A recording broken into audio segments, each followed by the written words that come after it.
Howdy guys, and how you doing, and welcome to another, I was about to say Warlord Wednesday, but it's not, it's Monday. It's Warhammer stroke fantasy stroke 40k stroke heresy. But today we're going to be looking at gaming tables. In fact, we're going to be looking at the theory of gaming tables.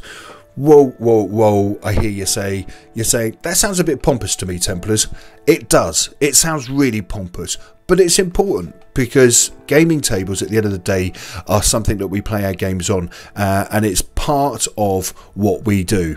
So let's look at our gaming table. And first of all, I want to talk about detail. Detail is really important because if you cram your tables up with too much detail, it completely ruins it. So think about what you're trying to create, think about what kind of board you're trying to create, and think about your narrative within that board, because every board tells a story.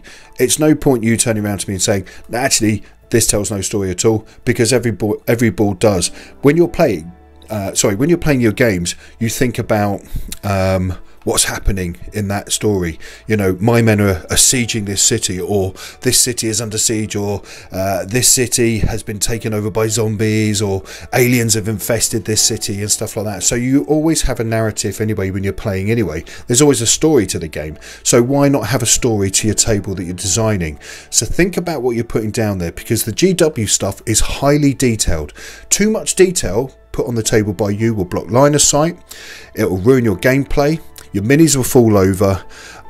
So think about what you want to do with it, and think about the theory behind what you're creating. Okay, next on my list is levels.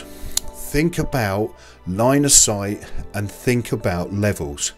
A good table should have a decent amount of line of sight that isn't blocked in too many ways by detail and stuff that's out there. You want to be able to shoot from one side of the street to the other. You want to have levels in that street where you can basically hide your men behind a wall and shoot across to the other person, but have enough hard cover to protect your unit from just standard fire. So for example, crow's nests, shooting down from the top of a building to a lower level. That's going to give you an advantage and put your enemy player in a disadvantage, to have a disadvantage. So think about things like that basically at the end of the day, because they're really, really important. Design over function can ruin it. So there has to be a perfect balance at the end of the day.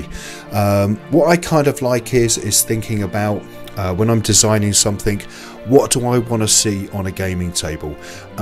Look at films, for example. Research things in libraries, on the internet. Google has the best.